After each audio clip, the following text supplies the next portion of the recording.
On that first Wednesday, each of the three women accomplished little knitting as they shared a bit about themselves.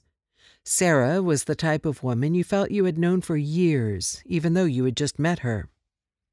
"I've been married for 20 years and have 2 children. My husband, Rick, owns his own business. I'm embarrassed to admit that I've never worked outside the home." "Well, we won't hold that against you," joked Beth. Sarah laughed and added, "I love to decorate and collect 19th century antiques. Every weekend I go to flea markets and tag sales. Can't get enough of them.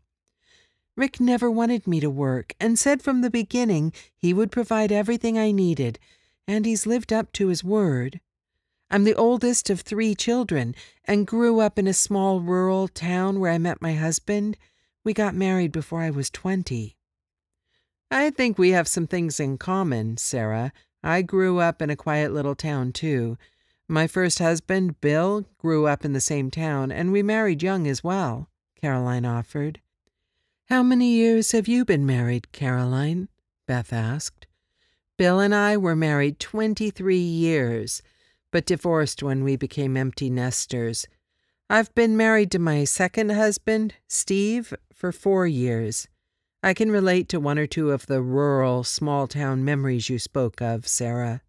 I was in shock when I finished my teaching degree and was offered a job teaching in a larger inner-city school system. It was a real eye-opener. When I was hired, I had just graduated and was thankful to have been offered a job. I taught the classroom for emotionally disturbed children, with 9 boys aged 7 to 12.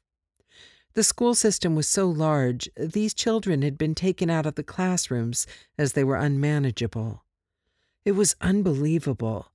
I was locked in a portable trailer with these kids, as everyone had determined these children not only could not function in a regular classroom, they were a danger to their peers.